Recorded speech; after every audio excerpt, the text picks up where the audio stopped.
صدری ویسر لی امری واحلل عقدۃ من لسانی یفقہوا قولی۔ جب بھی کوئی اس قسم کی محفل مجلس ہو تو مستحب ہے کہ وہ دعائیں پڑھ لی جائیں جو حصول علم نافع کے لیے ثابت ہیں، منقول ہیں۔ تو چند دعاؤں کو میں پڑھ دیتا ہوں، آپ بھی میرے ساتھ دہرا لیں۔ رب اشرح لی صدری ویسر لی امری واحلل عقدۃ من لسانی یفقہوا قولی۔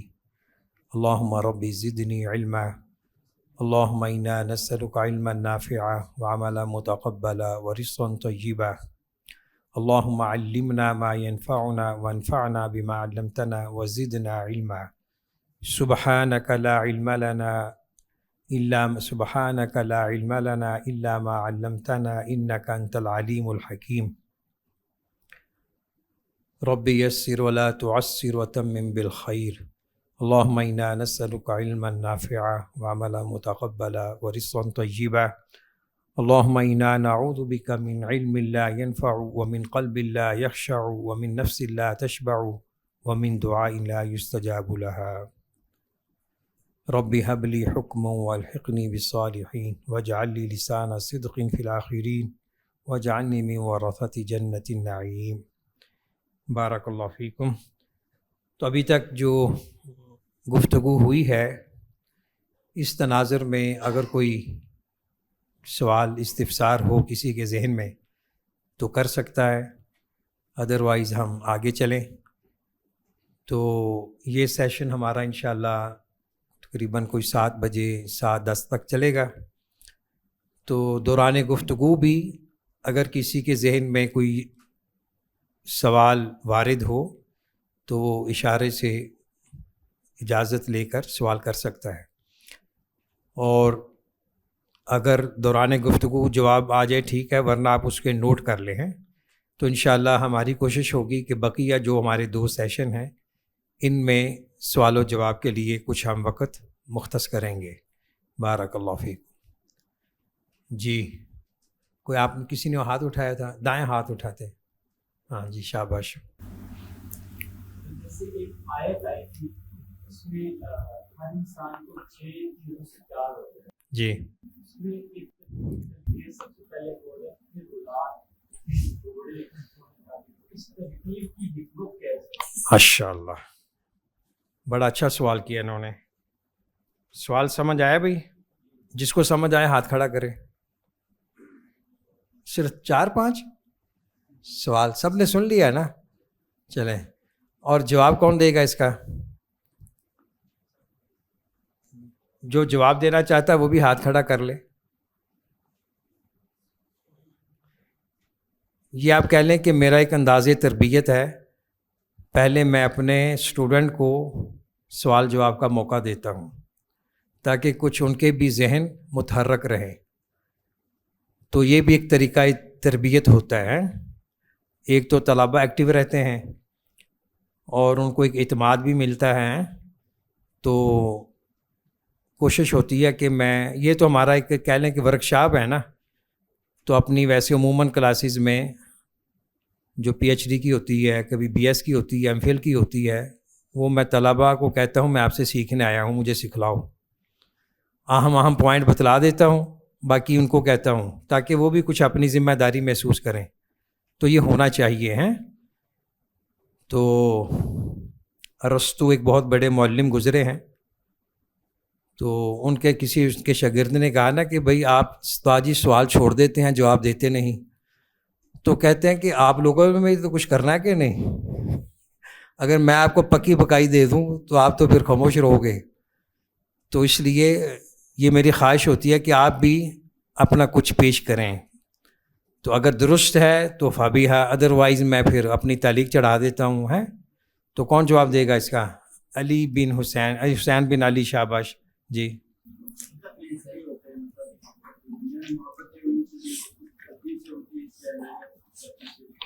ہاں جی، اور کوئی جواب دینا چاہے؟ شاباش، احسن صاحب۔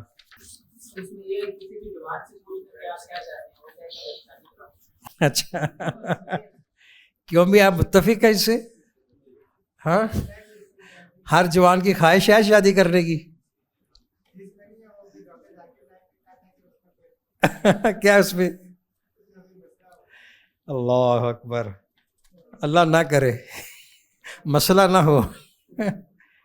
جی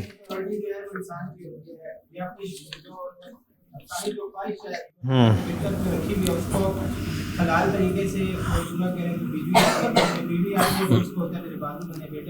ہاں ماشاء اللہ. ہاں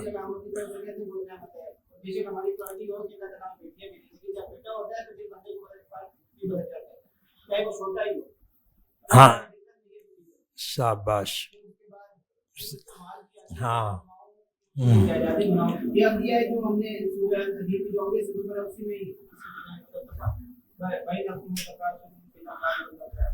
پھر اس کے بعد جب مال آتا ہے پھر خزانہ آتا ہے، پھر وہ کہتا ہے آپ گاڑیاں چاہیے اور جہاز ہو، پھر اس کے بعد انسان کو یہ اپنے بڑی پراپرٹی خریدو، مطلب بڑا فارم ہاؤس ہو جس میں یہ گھوڑے رکھو موڑے رکھو، مال مویشی بھی ہو، فارمنگ کا بزنس بھی شروع کرو، کھیتی بھی ہو. شاباش. کوئی اور اضافہ کرنا چاہے؟ ٹھیک ہے. یہ حمزہ صاحب جی. اس طرح اگر آیت کو الٹا لے کے چلیں تو جب بندے میں مصیبت آتی ہے تو پہلے چیز وہ اپنے لیے قربان کرے گا اپنی چیز، اس کے بعد پھر جو اس نے مویشی پالے ہیں وہ بھی دے دے گا، پھر اس کے بعد جا کے اگر دیسی ہے تو اس نے سیونگ کی ہے اپنی سونا جو ہے وہ دے گا، پھر اس کے بعد اینڈ میں مطلب سیو کرنے کی کوشش کرے گا پہلے بار. تو یعنی یہ کہہ لیں کہ آخر سے پہلے کی طرف. ٹھیک ہے جی.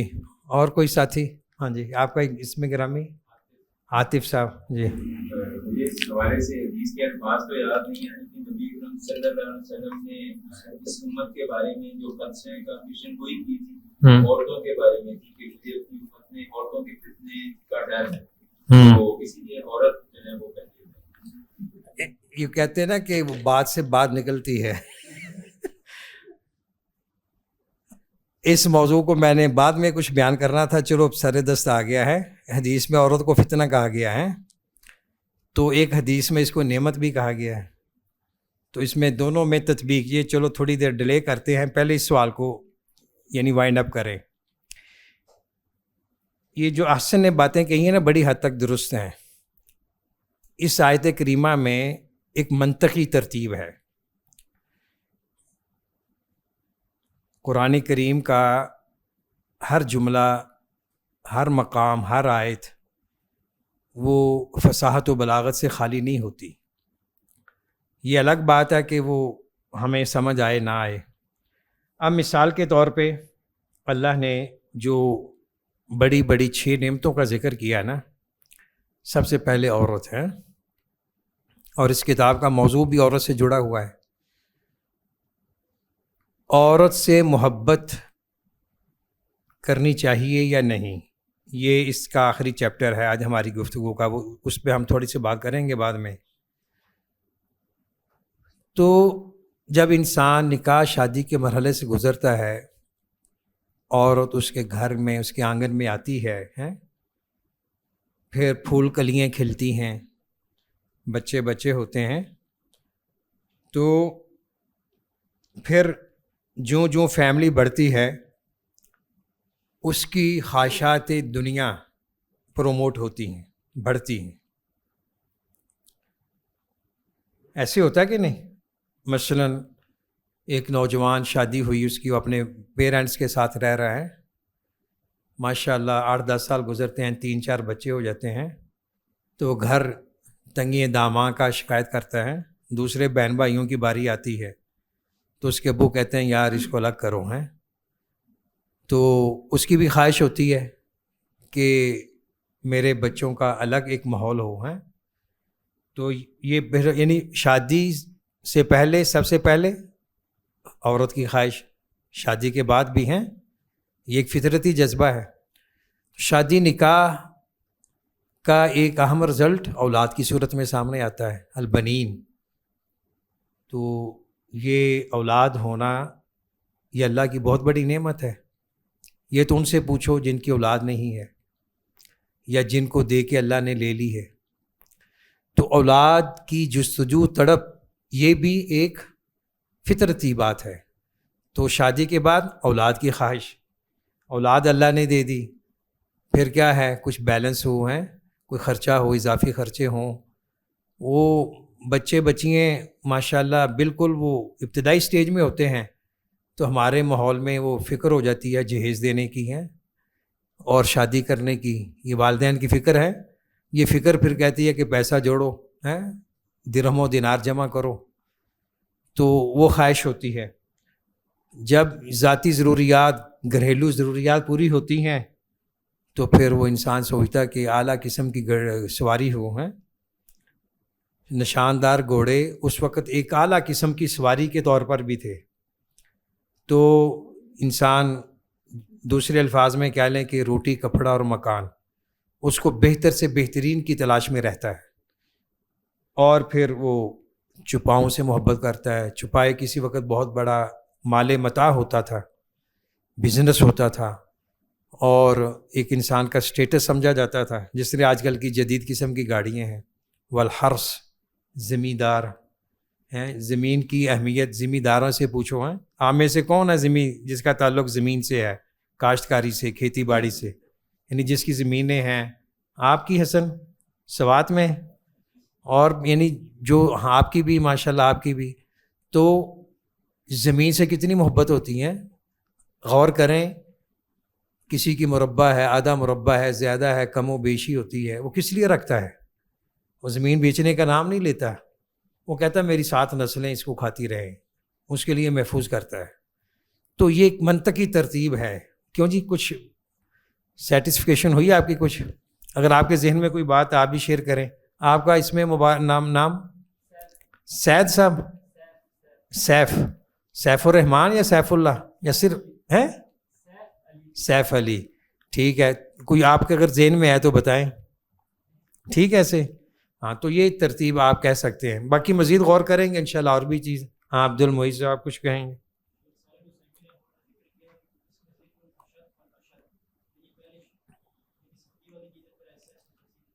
ہاں جی، یا یہ بھی کہہ سکتے ہیں الاول فالاول۔ اب جس کی بیوی نہیں ہے، بیوی بچے نہیں ہیں، باقی چیزوں کی خواہش نسبتاً کم ہوگی اس کی، وہ سوچتا ہے یار میں نے کتنا کھا پی لینا ہے۔ آپ ذرا غور کریں، ہم جو سٹرگل جستجو کرتے ہیں، اگر اپنی بیوی کی ضروریات کو دیکھیں تو اللہ کا لاکھ لاکھ شکر کرتے ہیں، بہت کچھ ہے، یعنی مرنے تک ہم کھا پی سکتے ہیں۔ فکر ہوتی ہے اولاد کی، پھر اولاد کی کہ یہ میرے بعد کہیں بھوکے نہ رہیں، یہ کہیں کمزور نہ رہیں مادی طور پہ، ہیں فکر یہ ہونی چاہیے کہ ان کی تربیت کیسی ہو۔ رزق کا ذمہ تو اللہ نے لیا ہوا ہے، وما من دابۃ فی الارض الا علی اللہ رزقها۔ تو اصل انویسٹمنٹ انسان کی یہ ہے کہ وہ اولاد کی تربیت اس انداز میں کرے کہ اس کے مرنے کے بعد اس کے لیے صدقہ جاریہ بنے۔ کھانا پینا اللہ نے دینا ہے، اس کا وعدہ ہے انشاءاللہ۔ عمر بن عبدالعزیز رحمہ اللہ کا واقعہ،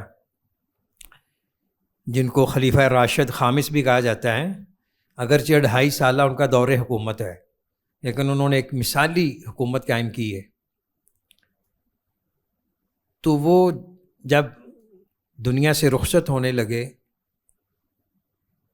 تو کسی نے کہا کہ بھئی اپنی اولاد کے لیے کچھ بیت المال سے مقرر کر جاؤ۔ تو بڑے اللہ والا وہ حکمران تھا، یعنی وہ بھی اسی زمانے میں شہزادہ تھا بہت بڑا، دنیا کی ہر قسم کی نعمتوں میں جم پل ہوا تھا، لیکن آخر میں پھر خوف خدا آیا تو انہوں نے امت کے لیے بڑی اصلاحات کی۔ تو انہوں نے جو جواب دیا، کہا کہ دیکھو اگر میری اولاد دین پر قائم رہے گی تو اللہ تعالیٰ ان کو رزق سے محروم نہیں رکھے گا، اگر یہ میرے مرنے کے بعد دین اخلاق پر قائم نہیں رہے گی تو مجھے ان کی کوئی فکر نہیں، بھوکے مریں جہاں بھی جائیں۔ تو میں نے ان کی تربیت کی ہے مجھے امید ہے کہ اللہ ان کو محروم نہیں کرے گا، تو میں ان کو بیت المال سے دے کے کیوں اپنے سر بوجھ لوں؟ یہ جو بیت المال ہے نا، امانت ہوتا ہے۔ تو پھر تاریخ نے بتلایا چند سالوں میں کہ جو عمر بن عبدالعزیز کے بھتیجے بانجے کزن تھے نا، شہزادے، بڑے بڑے سونے چاندیوں کے مالک، ایسی کایا پلٹی وہ غریب ہو گئے، کلاش ہو گئے۔ اور عمر بن عبدالعزیز کی اولاد جنہوں نے رزق حلال پہ اکتفا کیا، قناعت کی، کہتے ہیں القناعۃ کنز لا یفنا، قناعت ایسا خزانہ ہے جو کبھی ختم نہیں ہوتا۔ چند سالوں میں اللہ نے ان کو اتنا رزق دیا کہ وہ مالدار ہو گئے۔ اور پھر یہ تاریخ نے منظر محفوظ کیا، دمشق کی جامع مسجد، بہت بڑی جامع مسجد ہے، تاریخی مسجد ہے، کہ جمعہ کے بعد عمر بن عبدالعزیز کی اولاد کے کزن جو اپنے وقت کے شہزادے تھے، مالدار تھے، وہ مسجد سے باہر بھیک مانگ رہے ہیں، اور عمر بن عبدالعزیز کی اولاد صدقہ و خیرات کر رہی ہے، اللہ کی راہ میں گھوڑے دے رہے ہیں، سونا چاندی دے رہے ہیں۔ یہ ہے رزق حلال کی برکات۔ تو جو جہاں بھی رزق حلال کھاتا ہے، کھلاتا ہے، تو اس کا اثر ہے نسلوں پہ اثر چڑھتا ہے، اور رزق حرام کا اثر بھی نسلوں پر چلتا ہے۔ تو اللہ تعالی ہم سب کو رزق حلال کمانے، کھانے، کھلانے کی توفیق دے، اور لقمہ حرام سے ہم سب کو بچائے۔ اور کوئی سوال؟ آگے چلیں پھر، کسی کے ذہن میں کوئی سوال آئے تو وہ نوٹ کرتا جائے، ہیں انشاءاللہ۔ جی، آپ نے اس میں اعظم کے بارے میں 4 آیات بتائی تھیں، 3 میں ذکر کیا، وَإِلَٰهُكُمْ إِلَٰهٌ وَاحِدٌ، اور آیت لا الہ الا هو الرحمن الرحیم، یہ ہوگی نا سورہ بقرہ کی آیت ہے۔ آیت الکرسی کا پہلا جملہ، سورہ آل عمران کی پہلی آیت، اور سورہ طٰہٰ کی آیت وَعَنَتِ الْوُجُوهُ لِلْحَيِّ الْقَيُّومِ، یہ تھرڈ لاسٹ رکوع کا حصہ ہے۔ جی، بارک اللہ فیک۔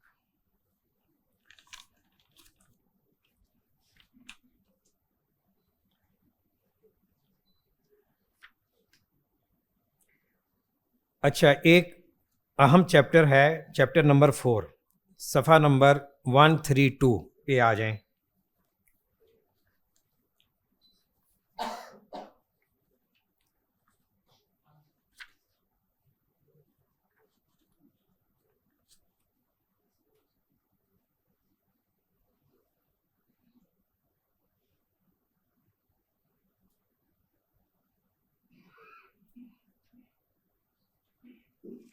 چلیں، اس سے پہلے یہ بھی یعنی اچھی معلومات ہیں، دل تو چاہتا ہے کہ سب کچھ پڑھایا جائے، لیکن بس وقت کی کمی اور وقت کی تحدید یہ آڑے آتی ہے۔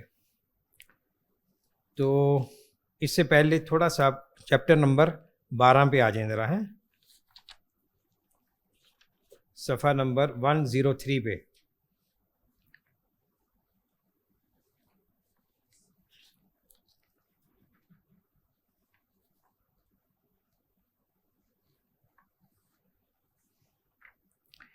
آپ نے یہ جملہ سنا ہوگا بالخصوص عقائد کے موضوع پہ، الایمان بین الخوف والرجاء، ایمان خوف اور امید کے درمیان ہے، یعنی اللہ کی رحمت کی، اس کی بخشش مغفرت کی امید، اور اس کے پکڑ اور اس کے عذاب کا خوف۔ ان دو جذبات کے درمیان ایمان قائم رہتا ہے۔ تو اس حوالے سے انہوں نے بتایا کہ امید و رجا کے حوالے سے 3 باتیں ہیں انہوں نے نا یہاں کی ہیں۔ 103 نکل آیا؟ ہاں جی، اس میں نہیں ہے 103، چیپٹر نمبر 12۔ اچھا چلیں عبد المعید صاحب پڑھیں، کتاب ہے نا آپ کے پاس، چیپٹر صفحہ نمبر 103 سے۔ ایمان اور رجا کے لیے 3 باتیں، یہ امر سمجھ لینا بہت ضروری ہے کہ کسی چیز کو امید اور اور رجا کے لیے 3 چیزیں لازم اور ضروری ہیں۔ اول یہ کہ اس چیز کی محبت لازمی ہے، دو یہ کہ اس کے فوت ہونے کا خوف اندیشہ ہونا چاہیے، سو یہ کہ اس کے اصول کے حد الامکان کوشش کی جائے۔ اس امید و رجا میں یہ 3 باتیں نہ ہوں، وہ امید و رجا نہیں بلکہ محض امانی ہے، خالی آرزو ہے اور کچھ نہیں۔ اور ظاہر ہے کہ امید و رجا اور چیز ہے اور امانی دوسری آرزو اور دوسری چیز۔ ہر صاحب امید و رجا اپنی مطلوب چیز کے فوت ہونے سے ڈرتا ہے اور خائف رہتا ہے۔ ایک مسافر جب سفر کا راستہ طے کرتا ہے تو اسے منزل تک پہنچنے کا خوف رہتا ہے، اسی لیے وہ اپنی رفتار تیز کر دیتا ہے۔ چنانچہ جامع ترمذی میں سید ابو ہریرہ رضی اللہ تعالیٰ عنہ بیان کرتے ہیں کہ رسول اللہ صلی اللہ علیہ وآلہ وسلم نے ارشاد فرمایا، من خاف ادرج ومن ادرج بلغ المنزل الا ان سلعۃ اللہ غالیۃ الا ان سلعۃ اللہ الجنہ۔ جو شخص منزل تک نہ پہنچنے سے ڈرتا ہے وہ پچھلی رات ہی سے سفر شروع کر دیتا ہے، اور جو پچھلی رات سے سفر شروع کرتا ہے منزل تک پہنچ جاتا ہے۔ اگر وہ اللہ کا دیا ہوا سامان بہت قیمتی ہے اور اللہ کا دیا ہوا سامان جنت ہے۔ تو اللہ تعالیٰ نے جس طرح ہمارے صالحہ والوں کے لیے امید و رجا ضروری گردانی ہے، اسی طرح ان کے لیے خوف و ڈر بھی ضروری گردانا ہے۔ اور یہ خوب واضح ہے کہ خوف و رجا وہی مفید ہے جس کے ساتھ یعنی انسان اللہ کی رحمت کی امید کرتے ہوئے عمل صالح اختیار کرے، اور عمل صالح کی 2 بڑی شکلیں ہیں۔ ایک وہ ہے جو مثبت ہے، اوامر مامورات، اللہ نے حکم دیا کرو، تلقین کی، وصیت کی، ترغیب دی، اور ایک ہے جن سے روکا ہے، منہیات۔ تو اللہ کا حکم جو امر اور نہیں پر مشتمل ہے، ان کو اس خیال سے اور اس تصور سے سر انجام دینا کہ اللہ تعالیٰ مجھے مثبت کام پہ اللہ تعالیٰ نوازے گا، ثواب دے گا، اور غلط باتوں پہ اللہ میری باز پرس کرے گا، مجھے پکڑے گا ہے۔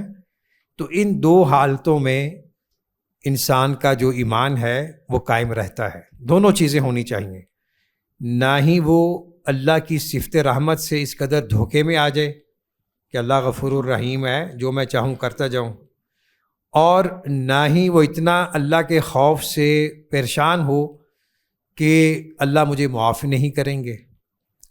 تو قرآن و احادیث میں دونوں چیزیں موجود ہیں، رحمت کی امید بھی ہے اور عذاب سے وعید کی اور انذار کے پہلو بھی ہیں۔ اچھا، اب آگے آ جائیں، کون سا صفحہ بتایا تھا میں نے؟ 132 آ جائیں۔ یہ بڑا اہم سبق ہے، یہ اس سوال کا جواب ہے کہ جو انسان گناہ کرتا ہے کیا اس کی زندگی پر اس کا کوئی اثر ہے یا نہیں؟ سوال سمجھ گئے نا؟ تو تقریباً 132 صفحے سے لے کر 234 صفحات تک، یعنی تقریباً 100 صفحہ اور تقریباً 50 چیپٹر بنتے ہیں، یہ ساری انفارمیشن اس سوال کا جواب ہے۔ مختصراً کہ گناہ کے اثرات ہیں، جس طرح نیکی کے اثرات ہیں نا، اسی طرح گناہ کے اثرات ہیں۔ انسان کی عمر کم ہوتی ہے، رزق میں کمی آتی ہے، صحت ڈیمیج ہوتی ہے، اور سکون قلب ختم ہوتا ہے، اس کی زندگی میں خلفشار انتشار آتا ہے۔ تو بہت سے انہوں نے یہ اثرات ذکر کیے ہیں، تو ان میں سے یہ جو مقام ہے، اس کے جو ہم عناوین ہیں، اس کو تھوڑا سا پڑھتے ہیں، تھوڑی سی نا شرح کے ساتھ۔ تو نمبر 1 کیا ہے؟ علم سے محرومی، یعنی جو انسان گناہ کر رہا ہے، وہ ظاہری گناہ ہو، باطنی گناہ ہو، حقوق اللہ، حقوق العباد سے متعلق ہو، تو گناہ کا ایک اثر ہوگا کہ اسے علم نافع نہیں ملے گا۔ علم غیر نافع وہ جتنا بھی حاصل کر لے، لیکن علم نافع کی برکات سے وہ محروم رہے گا۔ تو اس ضمن میں انہوں نے امام شافعی رحمہ اللہ کا واقعہ پیش کیا ہے۔ یہ علم سے محرومی، پہلے یہاں سے کوئی پڑھے ساتھی نا؟ پڑھیں عبد المعیز آپ پڑھ لیں. ہاں یہ پہلے نا عناوین ہے نا جو 7 8 9 تقریباً 8 یہ پڑھ لیں. علم سے محرومی، رزق میں تنگی، وحشت قلبی کا پیدا ہونا، لوگوں سے وحشت، مشکلات کا چلے آنا، دل اور بدن کی کمزوری، اطاعت الہی سے محرومی، عمر میں بے برکتی. اور اس کا پھر مفہوم نے کچھ وضاحت کی ہے. تو یہ پڑھے علم سے محرومی. علم سے محرومی گناہوں کے بے شمار اثرات ہیں. چنانچہ گناہوں کے اثرات میں سے ایک یہ ہے کہ گنہگار علم سے محروم ہو جاتے ہیں، کیونکہ علم ایک نور الہی ہے جسے اللہ تعالیٰ نے انسانوں کے قلوب میں القاء فرماتا ہے، اور گناہوں کی خصوصیت یہ ہے کہ وہ اس نور کو بجھا دیتے ہیں. چنانچہ جب سیدنا امام شافعی رحمہ اللہ نے امام مالک رحمہ اللہ کے سامنے ذانوئے تلمس شاگردی ذانوئے تلمس ہوئے یا بچھایا اور ان سے درس لینے لگے، تو ان کی فطانت و ذہانت فہم بصیرت کے بے پناہ کثرت و فراوانی نے امام مالک کو انتہائی حیرت میں ڈال دیا، اور فرمانے لگے میں دیکھ رہا ہوں کہ اللہ نے تمہارے قلب میں نور القاء فرما دیا ہے، یہی تم اس نور کو گناہوں کی ظلمت سے بجا نہ دینا. عربی کا وہ عبارت ہے انی ارا ان اللہ القا علی قلبک او فی قلبک نورا فلا تطفئہ بالمعصیہ. تو یہ اس کا ترجمہ ہے. جی اور اس معنی میں سیدنا امام شافعی رحمہ اللہ کے یہ شعر ہیں شکوت الی وکیع سوء حفظی فارشدنی الی ترک المعاصی. امام وکیع بن جراح کے سامنے میں اپنے حافظے کی کمزوری کی شکایت کی تو انہوں نے مجھے گناہوں سے بچنے کی ہدایت فرمائی. فإن العلم فضل من الہ وفضل اللہ لا یعطى للعاصی. اور فرمایا سمجھ لو کہ علم اللہ تعالیٰ کا فضل و انعام ہے، اور اللہ تعالیٰ کا فضل و انعام نافرمانوں کو نہیں ملا کرتا. نمبر 2 رزق میں تنگی. ایک اثر یہ بھی ہے کہ انسان کی روزی رزق میں تنگی ہو جاتی ہے اور وہ کس کو معاصی میں مبتلا ہو جاتا ہے. مسند احمد میں مروی ہے ان العبد لیحرم الرزق بذنب یصیبہ. بندہ اپنے ارتکاب گناہ سے روزی اور رزق سے محروم ہو جاتا ہے. ہم پہلے بیان کر چکے ہیں کہ جس طرح تقویٰ پرہیزگاری روزی کو کھینچتی ہے، اور اسی طرح انحراف و اعراض فقر و افلاس کو جلب کرتا ہے. جلب یعنی اس کو کھینچ لیتا ہے. جی اصول رزق اور فراخی معاش کے لیے ترک گناہ سے بہتر کوئی چیز نہیں. جی ہاں جی ایک منٹ. جی اوپر انہوں نے ذکر کیا کہ امام شافعی جب امام مالک کے پاس گئے تو انہوں نے ان کے حق سے بھی تعریف کی، جبکہ نیچے شکوت کو علاوہ ہوتی ہیں. تو کیا امام شافعی امام وکیع سے پہلے ملے؟ ایسے ہی لگتا ہے. یہ واقعات 2 الگ الگ اوقات میں ہوئے ہیں. جی تو اس کا یعنی اطلاق تب ہی ہو سکتا ہے اگر امام وکیع سے پہلے ملے ہوں، کیونکہ اگر بعد میں ملے تو پھر تو دونوں میں تضاد ہے. نہیں تضاد نہیں ہے، یعنی شروع میں انہوں نے امام شافعی وہ لگتا ہے کوئی ابتدائی زمانہ ہے، انہوں نے اپنی فطانت سے ذہانت سے امام صاحب کو متاثر کیا، انہوں نے ان کو وصیت کی جاتے ہوئے، وہاں سے پھر نکل آئے تھے نا وہ. تو اب ہو سکتا ہے کہ یہ واقعہ بعد میں انہوں نے اپنے استاد سے ذکر کیا ہو اسی طرح سوء حفظ کا. تو انہوں نے یہ وصیت کی مزید. تو دونوں باتیں ملتی ہیں. تضاد کیا نظر آتا ہے اس میں؟ ایک طرف تعریف ہوتی ہے پہلے سے ان کا حافظہ کی، ہاں یعنی بعد میں یہ آپ نے جو کہا کہ بعد میں نئے بھی کو سوء حفظ کا صحیح. بارک اللہ فیک. چلیں نمبر 3 قلبی کا پیدا ہونا. گناہوں کا ایک اثر یہ بھی ہے کہ گنہگار کے قلب اور اللہ کے درمیان ایک خطرناک مانوسیت پیدا ہو جاتی ہے، اور یہ وحشت اس قدر خطرناک ہوتی ہے کہ دنیا اور ماں کی ہاتھ کی ساری لذتیں جو اسے میسر آ جائیں تو وہ بے قید نہیں رہتا ہے. اس وحشت کی وجہ سے کوئی لذت و سرور اسے مسرور نہیں کر سکتا، لیکن یہ حقیقت اللہ کا بندہ ہی سمجھ سکتا ہے جو زندہ دل ہو اور اس کا قلب بیدار ہو. مردے کو تو کوئی ثابت زخم لگایا جائے اسے تکلیف نہیں پہنچتی. اگر اس وحشت سے بچنے کے لیے اور وحشت کے گھر سے محفوظ رہنے کے لیے ہی گناہوں کا ترک کرنا مفید اور اثر انداز ہے، تو صاحب عقل و بصیرت کے لیے گناہوں سے بچنے کے لیے صرف ایک ہی سبب کافی واقعی ہے. کسی شخص نے بعض عارفین کے سامنے اپنی وحشت قلبی کی شکایت کی. انہوں نے کہا جب گناہوں کی وجہ سے تم وحشت میں مبتلا ہو تو تم گناہ کیوں ترک نہیں کر دیتے؟ گناہ ترک کر دو گے تو اللہ تعالیٰ سے انس پیدا ہو جائے گا اور تمہیں سکون اور اطمینان حاصل ہو جائے گا. خوب سمجھ لینا چاہیے کہ پہ در پہ گناہ کرنے سے قلب پر وحشت کا بوجھ پڑا چلا جاتا ہے، اور ایسے ایسا خطرناک بار ہوتا ہے کہ اس سے بدتر اور خطرناک بار کوئی دوسرا ہو ہی نہیں سکتا. یعنی بوجھ. جی تو ایک تو ہو گیا وحشت قلبی ہیں، یعنی دل غیر منوس ہوتا ہے، بے چینی، عدم سکون.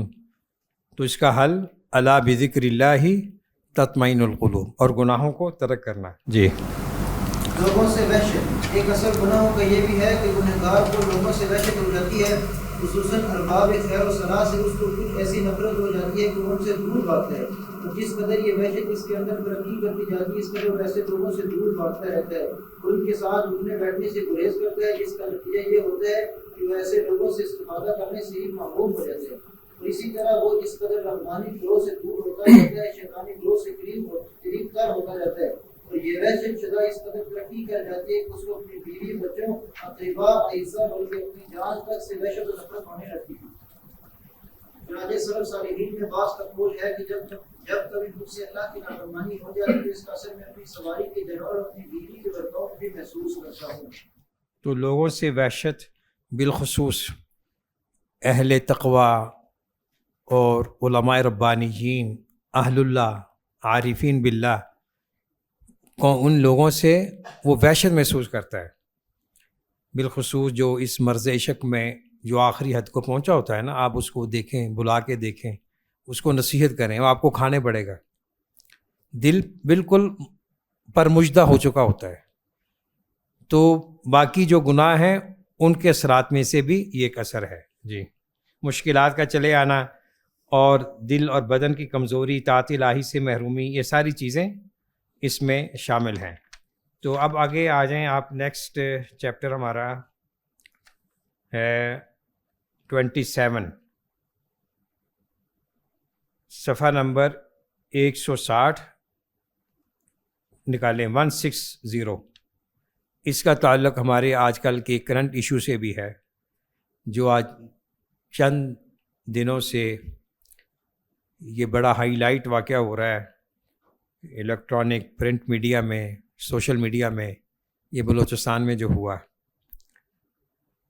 غیرت کے نام سے قتل، پتہ ہے نا آپ کو؟ تو اس کا تعلق غیرت سے ہے. تو اس میں ہمارے لیے بڑی عبرتیں ہیں اور یہ سمجھنا ضروری ہے کہ غیرت ہے کیا.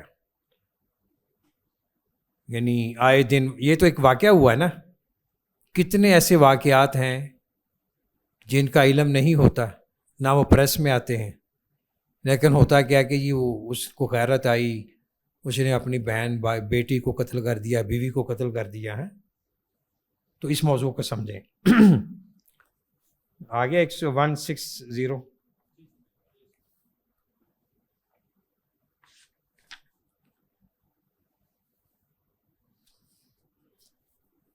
اچھا پہلے اس کا خلاصہ آپ سن لیں. غیرت ایک قابل تعریف چیز ہے، یہ ہر مسلمان میں ہونی چاہیے.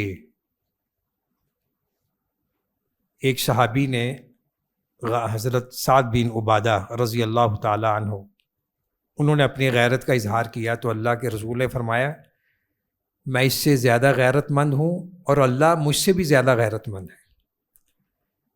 غیرت یہ ہے کہ جہاں اللہ رب العزت کی نافرمانی ہو رہی ہے، اس کے احکام کی یعنی حکم عدولی ہو رہی ہے، مذاق اڑایا جا رہا ہے، سر عام شریعت کے منافی امور کو پروموٹ کیا جا رہا ہے، تو ان حالات میں ایمانی غیرت، ایمانی حمیت یہ ہونی چاہیے. اس کو ایک حدیث میں سمجھیں جس میں آپ نے فرمایا من رأى منکم منکرا فلیغیرہ بیدہ فإن لم یستطع فبلسانہ فإن لم یستطع فبقلبہ وذلک اضعف الایمان. یہ غیرت کا ایک میرٹ اور درجہ بندی ہے. غیرت یہی ہے نا کہ آپ غلط کام دیکھ رہے ہیں تو آپ کا ایمان جوش مارتا کہ نہیں ہونا چاہیے. تو اس غلط کام کو آپ نے ریموو کیسے کرنا ہے، اس کو کیسے ڈیلیٹ کرنا ہے، ختم کیسے کرنا ہے؟ 3 درجے، اپنے ہاتھ سے، قوت بازو سے، اقتدار سے، اختیار سے۔ یہ حکمرانوں کی ذمہ داری ہے، اہل اقتدار کی، جس کے پاس جو اختیار ہے اس کی ذمہ داری ہے۔ اگر آپ اپنے ہاتھ سے اس کو دور نہیں کر سکتے تو زبان، یہ علماء کی، اساتذہ کی، مربین کی، والدین کی ذمہ داری ہے کہ وہ منکر کو واعظ و نصیحت سے، تربیت سے دور کریں۔ نمبر 3 اور آخری، وذالک ضعف الایمان، فبقلبہ، ہیں دل سے، برائی کو برا سمجھے دل کی گہرائیوں سے، لیکن یہ ایمان کا کمزور ترین درجہ ہے۔ تو اس کا معنی کہ جو دل اس قدر تاریک ہو چکا ہے کہ وہ برائی کو دیکھ کر بے چین نہیں ہوتا بلکہ خوش ہوتا ہے، تو اس کے اندر ایمان کی کوئی رمق نہیں ہے۔ یہ غیرت مطلوب ہے، اور ایک غیرت یہ ہے کہ انسان کی اپنی بنائی ہوئی ہے۔ مثلا عورتوں کی تعلیم کے بارے، اگر میرے گھر کی خواتین باہر جاتی ہیں پڑھنے کے لیے، میں ان کو مار دوں گا، یہ کہاں کی غیرت ہے؟ اگر اس نے اپنی پسندیدہ جگہ پر نکاح کا اظہار کر دیا، غیرت آ گئی۔ یہ تفریط ہے، یہ ناجائز غیرت ہے۔ اللہ نے، شریعت نے جو خواتین کو حقوق دیے ہیں وہ حقوق استعمال کرتی ہے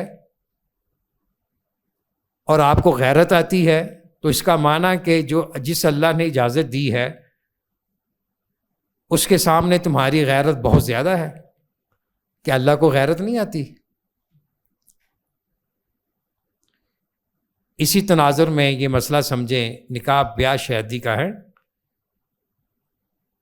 بعض علاقوں میں، بعض قبائل میں عورت کو یہ حق ہی نہیں دیتے کہ وہ اپنے شوہر کا انتخاب کر سکے۔ شوہر کا انتخاب لڑکی کا حق ہے، اور ساتھ ہی صحت نکاح کے لیے ولی کی رضامندی شامل کر دی ہے، لا نکاح الا بولی۔ تو اعتدال کیا ہے؟ ولی الامر کی سرپرستی، نگرانی ہوگی، اور لڑکی کی رضامندی کو مقدم رکھا جائے گا، اس کو بھی سامنے رکھا جائے گا۔ اب بعض قبائل میں، بعض علاقوں میں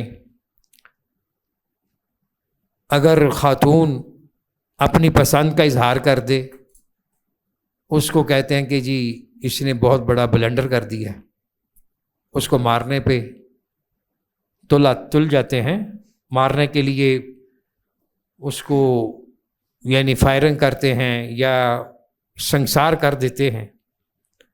تو غیرت ہونی چاہیے۔ تو یہاں انہوں نے بتایا کہ غیرت کی بھی 2 قسمیں ہیں، ایک محمود یعنی قابل تعریف، اور ایک ہے مذموم، قابل مذمت۔ تو جس طرح بہت سے دوسرے مسائل میں ہم لوگ افراط و تفرید کا شکار ہیں، غفلت، حماقت، جہالت کا شکار ہیں، تو غیرت کے موضوع پر بھی مسلمان بے خبر ہیں۔ جہاں غیرت ہونی چاہیے وہاں ہوتی نہیں، اور جہاں نہیں ہونی چاہیے وہاں اپنی خود ساختہ غیرت کو ابھار دیتے ہیں۔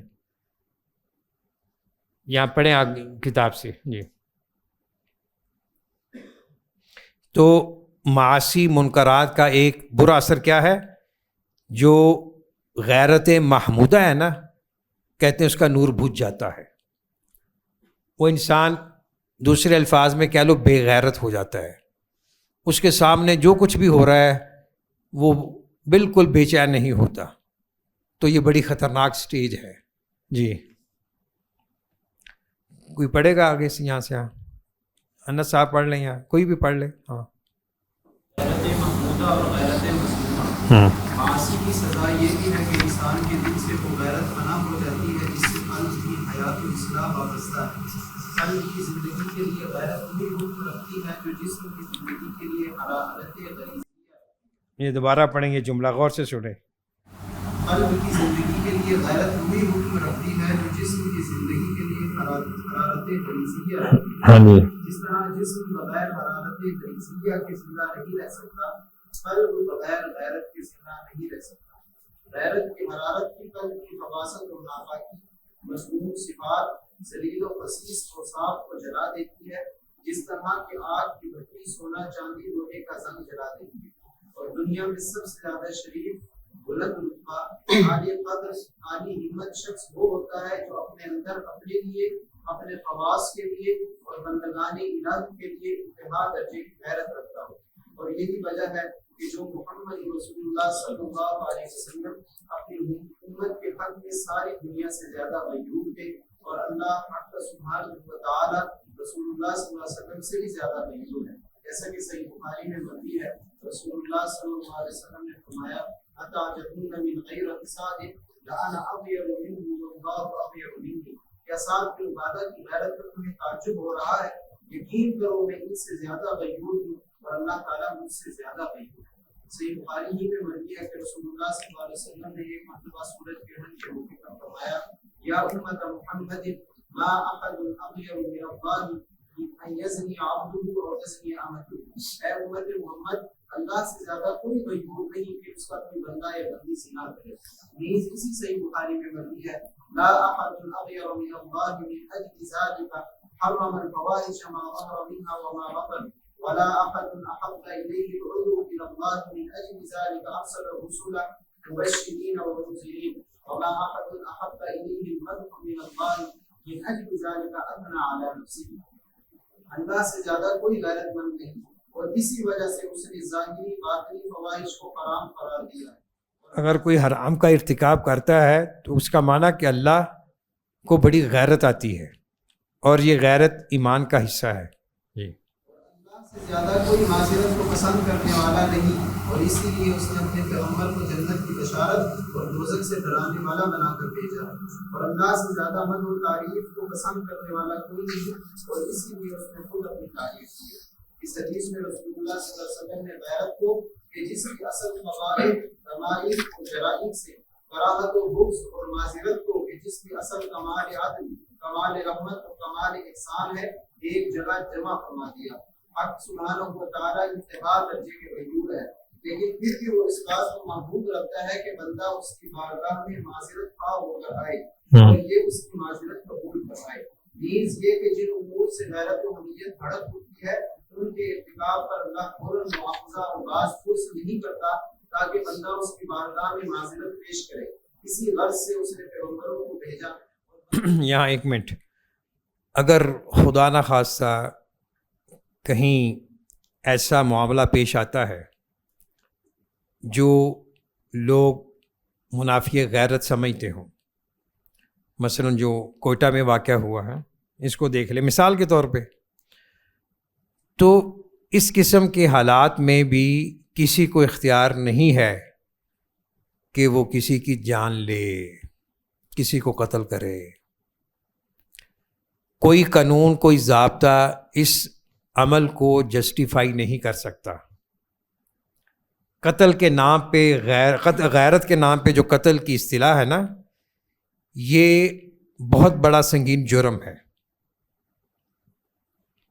اگرچہ غیرت اور قتل ناحق ایک جرم کا رد عمل ہوتا ہے، لیکن اس قدر کسی کو اختیار نہیں ہے کہ وہ اس جرم پر کسی کو مار دے۔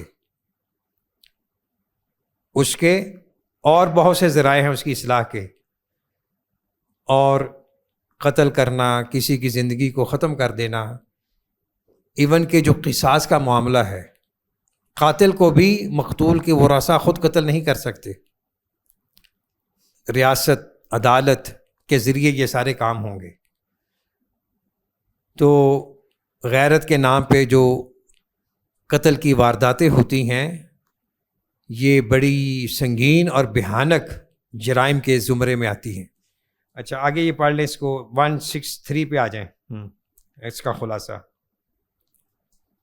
مقصود یہ ہے کہ انسان کے اندر جس قدر گناہوں کی شدت اور کثرت ہوتی چلی جائے گی اسی قدر اس کے قلب سے غیرت و حمیت کا جوہر کم ہوتا چلا جائے گا، اور پھر اسے نہ اپنے حق میں غیرت آئے گی، نہ اپنے اہل و عیال کے حق میں، نہ عام لوگوں کے حق میں۔ غیرت کا مادہ اکثر ختم ہو جائے گا۔ انجام یہ ہوگا کہ وہ کسی قباحت و گناہ کو قباحت و گناہ ہی نہیں سمجھے گا۔ جب انسان اس درجے تک پہنچ جاتا ہے تو سمجھ لو وہ ہلاکت و تباہی کے دروازے میں داخل ہو گیا۔ اس قسم کے لوگوں کا اکثر یہ حال ہو جاتا ہے کہ کسی قباحت و گناہ کو قباحت و گناہ ہی نہیں سمجھتے، بلکہ گناہ اور ظلم و جور اس کو فجور کو ایک پسندیدہ مشغلہ بنا لیتے ہیں، اور دوسروں کو بھی ظلم کرنے کی ترغیب دیتے ہیں، اور ظلم کو مستحسن کام بنا کر لوگوں کو اس پر آمادہ اور برآمدیدہ کرتے ہیں اور ظالموں کی امداد کرتے ہیں۔ اور یہی وہ راز ہے جس کی وجہ سے طیور کو خبیث ترین مخلوق کہا گیا۔ حدیث میں ہے نا کہ 3 آدمیوں کو اللہ تعالیٰ اپنے نظر کرم سے محروم رکھیں گے، ان کو قیامت کے دن ان کی طرف دیکھیں گے نہیں۔ 3 آدمی کون ہیں؟ ان میں سے العاق بوالدی او لوالدی، والدین کا نافرمان ہے، اور نہیں اور ایک ہے تو بہرحال وہ آ جائے گا بھی ذہن میں۔ تیسرا ہے دیوس۔ دیوس کون ہے؟ کہ جو محرمات کو دیکھ کر، فسق و فجور کو دیکھ کر اس کا دل بے چین نہیں ہوتا۔ ایک واقعہ بیان کیا جاتا ہے، ہندوستان کے ایک بڑے عالم تھے اور مالدار بھی تھے، تو ان کی اہلیہ وہ ایک اسٹیٹ کی ملکہ تھی، یہ یعنی 2 صدیاں پہلے کا واقعہ ہے۔ وہ چہرے کا پردہ نہیں کرتی تھی، تو اس عالم سے ان کے کسی شاگرد نے سوال کیا کہ استاد جی دیوس کسے کہتے ہیں بتائیں۔ تو انہوں نے ایک ترتیب سوجی ان کو اصلاح کی، کہا کہ جب میں شام سے پہلے اپنی بیوی کے ساتھ نکلوں نا سواری پہ تو اس وقت مجھے سوال کرنا۔ انہوں نے پہلے سمجھایا ہوگا، نہیں سمجھی، تو وہ بے پردہ ساتھ نکلی، ان کے شاگرد آ گیا سامنے، استاد جی یہ دیوس کسے کہتے ہیں؟ کہا کہ جس کی بیوی بے پردہ ہو۔ تو فوراً اس کو بات سمجھ آ گئی، اس نے وہیں سے پردہ شروع کر دیا۔ تو یہ بات سمجھانے کا، یہ اصل میں ہے غیرت۔ تو دیوس جو ہے یہ اللہ کی رحمت کا مستحق نہیں ہے۔ چلیں، یعنی آپ کہہ لیں کہ باغیرت یا غیرت مند کے مقابلے میں دیوس ہے۔ ہمارے محاورے میں دیوس گالی کے طور پر بھی کہہ دیتے ہیں نا کسی کو، تو بڑا دیوس ہے، تو دیوس کا یہ معنی ہے۔ چلیں، غیرت کی کمی نے دیوس کو کس درجے تک پہنچا دیا، اس سے تمہیں معلوم ہو جائے گا کہ غیرت اصل دین ہے۔ جس کے اندر غیرت نہیں اس کے اندر دین نہیں ہے۔ غیرت قلب کے اندر حرارت اور گرمی پیدا کرتی ہے۔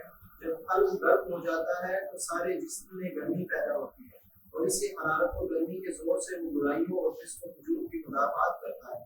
جب غیرت نہیں ہوتی تو قلب مر جاتا ہے، اور جب قلب مر جاتا ہے تو جسم اور اعضاء بھی مر جاتے ہیں، پھر اس کے اندر جرائم کی مدافعت کی طاقت باقی نہیں رہتی۔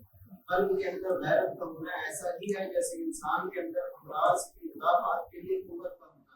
قوت مدافعت ہوگی تو وہ اپنی امراض کا دفاع کر سکے گا نا۔ جی، جس قوت کی وجہ سے وہ ہمیشہ مرض کی مدافعت اور مقابلہ کرتا رہتا ہے، جب قوت ختم ہو جاتی ہے تو مرض پوری شدت سے اس پر قابو پا لیتا ہے، اور آخری انجام یہ ہوتا ہے کہ مرض اس کو موت کے گھاٹ اتار دیتا ہے۔ غیرت انسان کے لیے وہی درجہ رکھتی ہے جو بھینس اور بیل وغیرہ کے لیے سینگ کا درجہ. یہ بڑی اچھی مثال دی انہوں نے. یعنی غیرت سمجھیں کہ ایک آپ کا گارڈین ہے، سیکورٹی گارڈ ہے، وہ آپ کو بہت سی گناہوں سے بچا رہی ہے. یہ جانور کے جو سینگ ہیں، جو سینگوں والا جانور ہے وہ جابر تھوڑا سا شمار ہوتا ہے نا، جس کے سینگ نہیں ہیں اس کے مقابلے میں وہ طاقتور ہے. تو یہ غیرت بھی گویا کہ انسان کے ایمان، اس کے دین اخلاق کی محافظ ہے. جی. اس سینگوں کے زور سے وہ اپنی اور اپنے بچوں کی حفاظت کرتے ہیں اور دشمن سے بچاؤ کرتے ہیں. جب سینگ ٹوٹ گئے تو پھر ہر دشمن. ہاں جی. تو یہ ہے غیرت کے حوالے سے. تو میں نے بتلا دیا کہ اس میں افراط و تفریط نہیں ہونی چاہیے، اعتدال ہونا چاہیے. جہاں غیرت کا اظہار ہے وہاں اظہار ہونا چاہیے، اور جہاں خود ساختہ غیرت آتی ہے تو اس سے انسان اوائڈ کرے. جی. تو اگلا چیپٹر ہے جی حیا، قلب کا جوہر حیات. تو اس کا لب لباب یہ ہے کہ جو حیا ہے یعنی اسی پہ 165 پہ ہے، پھر ہم اس کے بعد آئیں گے فیصل نمبر 36 پہ. حیا، حدیث میں الحیا خیر کلو، اور دوسری حدیث کا مفہوم ہے کہ پہلے گزشتہ نبیوں کی زبانوں سے یہ ادا ہوا جملہ، یعنی آپ کہہ لیں کہ فرمودات انبیاء میں سے اذا لم تستحی فاصنع ما شئت، جب حیا نہیں تو جو کچھ آپ کا جی کرتا کریں. حیا وہ انسان کا جذبہ داعیہ جو اس کو خیر کی طرف راغب کرے اور بدی سے، شر سے نفرت پیدا کرے، یہ حیا ہے. یہ حیا صرف خواتین کے لیے نہیں ہے، اس میں مرد بھی اس کے مخاطب ہیں. شرم و حیا عموماً عورتوں کے لیے بولا جاتا ہے نا، کہ اس میں شرم و حیا نہیں، لڑکے جو کچھ کرتے جائیں وہ پارسا ہیں، ان کو کچھ نہیں کہتے ہیں. یہ حیا، شرم و حیا دونوں کو شامل ہے. تو حیا ہوگی دل پاک صاف ہوگا، اور حیا نہیں ہوگی تو پھر انسان گناہوں کی دلدل میں پھنستا چلا جائے گا. یہ پڑھ لیں تھوڑا سا. جی. معاصی کی ایک سزا یہ بھی ہے کہ حیا جو قلب کا اصلی جوہر حیات ہے فنا ہو جاتی ہے. حالانکہ ہر خیر و فلاح کی اصل جڑ شرم و حیا ہی ہے.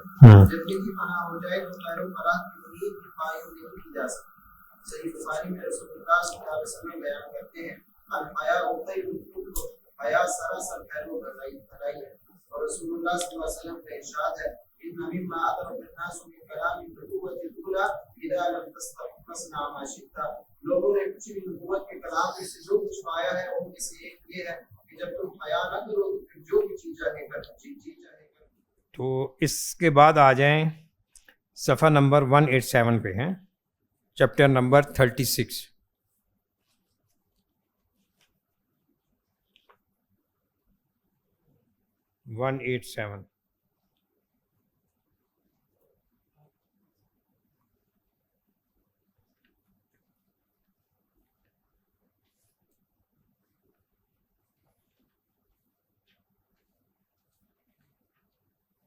اس میں ہے نا غیر اللہ سے محبت کی سزا ہے. غیر اللہ سے محبت، اس کا معنی یہ ہے کہ دنیا کی کوئی بھی نعمت، اس آیت میں جو ہم نے 6 نعمتیں پڑھی ہیں نا، وہ ساری ہوں، 2 4 ہوں، 1 ہوں، تو غیر اللہ کی محبت جو اللہ کی محبت پر غالب آ جائے، رسول اللہ صلی اللہ علیہ وسلم کی محبت پہ غالب آ جائے، شریعت کی محبت پہ غالب آ جائے، وہ سراسر بربادی ہے. والذین آمنوا اشد حبا للہ، الذین آمنوا اشد حبا للہ، جو اہل ایمان ہیں وہ اللہ کے ساتھ سخت ترین محبت کرتے ہیں. اللہ سے کیا محبت؟ وہ ہمارا خالق ہے، مالک ہے، ہم اس کی عبادت بجا لائیں خوشی سے، پیار سے اور دل جمی سے. اس کے بعد ہماری جو محبت کے سب سے زیادہ مستحق ہیں وہ رسول اللہ صلی اللہ علیہ وسلم. آپ نے فرمایا لا یؤمن احدکم حتی اکون احب الیہ من والدہ وولدہ والناس اجمعین. تم میں سے کوئی اس وقت تک کامل مومن نہیں ہو سکتا جب تک کہ میں اس کے ہاں محبوب ترین نہ بن جاؤں. کس سے؟ اس کی اولاد سے، اس کے والدین سے، اس تمام لوگوں سے. یعنی اللہ کے رسول صلی اللہ علیہ وسلم کی محبت غالب ہو دنیا کی ہر محبت پہ. حضرت عمر رضی اللہ تعالی عنہ کا قصہ مشہور ہے نا، کہا کہ اللہ کے رسول آپ مجھے بڑے محبوب ہیں لیکن اپنی ذات سے نہیں بڑھ کر. کہا عمر ایسے بات نہیں بنے گی، یہاں تک کہ آپ مجھے سب سے اپنی ذات سے بھی نہ پسند کریں زیادہ. تو پھر دوسرے موقع پہ عمر نے کہا رضی اللہ تعالیٰ عنہ کہ ہاں اب آپ مجھے اپنی جان سے بھی عزیز تر ہیں، محبوب تر ہیں. تو آپ نے فرمایا اب بات بنی ہے. تو یہ محبت حقیقی ہے، مطلقاً محبت. اب اس کا اطلاق کیسے کریں ہم؟ اللہ ہمارے سامنے مجسم شکل میں تو نہیں ہے، نہ اللہ کے رسول ہمارے سامنے مجسم شکل میں ہیں. اب ان دونوں کی محبت کا اظہار شریعت کو فالو اپ کرنے میں ہوگا، شریعت کی اتباع پہ ہوگا. قل ان کنتم تحبون اللہ فاتبعونی یحببکم اللہ ویغفر لکم. آپ اعلان کر دیجئے، کہہ دیجئے اگر تم اللہ سے محبت کے دعوے دار ہو تو میری اتباع کیجئے، اللہ پھر تم سے محبت کریں گے. اللہ رب العزت کن سے محبت کرتے ہیں؟ قرآن میں اس کا جواب موجود ہے. پاک صاف رہنے والوں سے، توبہ کرنے والوں سے، متقین لوگوں سے، ذاکرین سے. مختلف کیٹیگریز ہیں. تو ان سب کیٹیگریز میں جو چیز سب پہ حاوی ہے وہ اتباع رسول ہے صلی اللہ علیہ وسلم. تو اتباع رسول اللہ کی محبت کا زینہ ہے، اس کا معیار اور میرٹ ہے. باقی دنیا کی جو بھی چیز ہے ان کی محبت ان دو محبتوں کے تابع ہونی چاہیے، پیچھے پیچھے. اور اگر دنیا کی محبت ان دو محبتوں سے غالب ہے تو اسے ہم کہیں گے غیر اللہ کی محبت. سمجھ آئی نا؟ محبت سے کوئی انکار نہیں ہے. یہ کسی نے کہا تھا نا کہ یعنی جس کے دل میں نکاح شادی کی خواہش نہیں ہے اس کو ہم کہیں گے اس میں فالٹ ہے. ایسے ہی ہے نا، واقعتاً ایسے ہی ہے. ایک عالم کے سامنے ایک شخص کا ذکر ہوا کہ وہ کہتا ہے کہ اگر میرے سامنے بے لباس عورت بھی گزر جائے میرے جذبات میں کوئی انگیخت، کوئی حرکت پیدا نہیں ہوگی. سمجھے؟ انہوں نے کیا جواب دیا؟ کہا کہ یہ انسان دو چیزوں سے خالی نہیں، یا تو نامرد ہے، اس کے اندر وہ مادہ منویہ ہے ہی نہیں، مادہ عشق و محبت ہے ہی نہیں، یا پھر جھوٹ بول رہا ہے.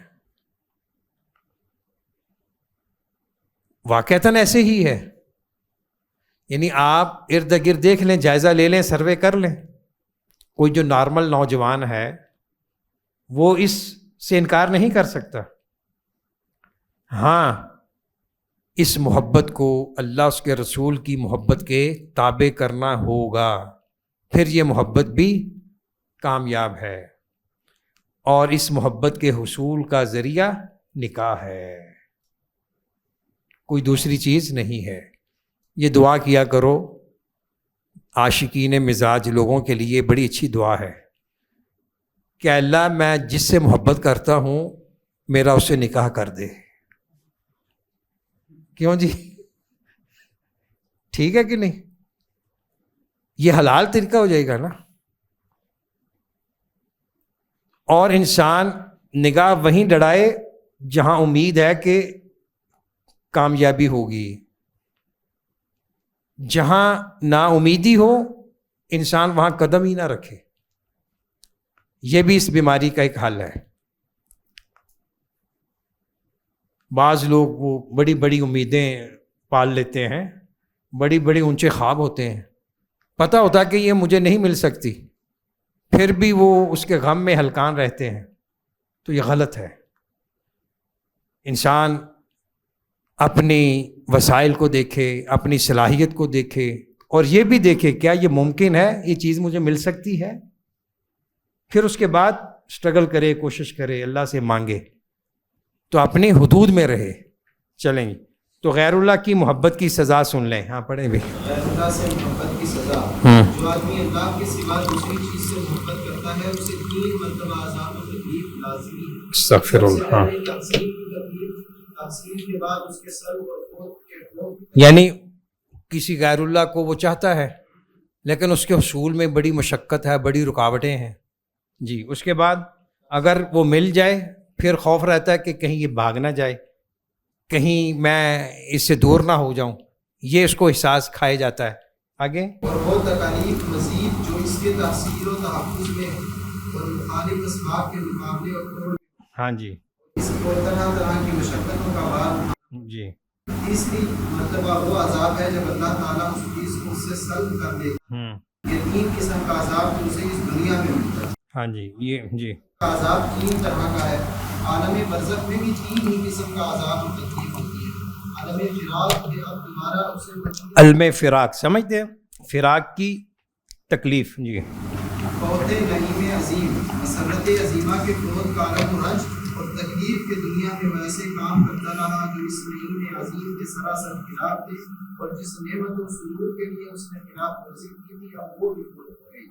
دوسرا عالم حجاب, عالم حسرت کہ اس کے اور اللہ کے درمیان ایک زبردست حجاب عائد ہو جاتا ہے, اور وہ حجاب کہ جس کے تصور سے دل کے ٹکڑے ہو جاتے ہیں. یہ غم و حق, حسرت و حزن اور رنج و الم لوگوں کے اندر وہ کام کرتے ہیں جو جسم انسان کے اندر جراثیم اور کیڑے کیا کرتے ہیں. جسم کے جراثیم کے کام کا تو خاتمہ بھی ہو جاتا ہے, لیکن ان ہموم کا کام تو ہمیشہ کے لیے جاری رہتا ہے. ہموم ہم کی جمع, غموم غم کی جمع. جی یعنی پریشانی. جی. حتیٰ کہ قیامت کے دن اللہ تعالیٰ انہیں دوبارہ زندہ کرے گا. تیسرا عالم و عذاب قیامت کے دن کا عذاب ہے کہ لوگ دوبارہ زندہ کیے جائیں گے. اس دن کا عذاب اللہ کی پناہ بڑا ہی سخت, بڑا ہی خطرناک اور بڑا ہی دردناک ہے. اللہ کہاں یہ عذاب اور کہاں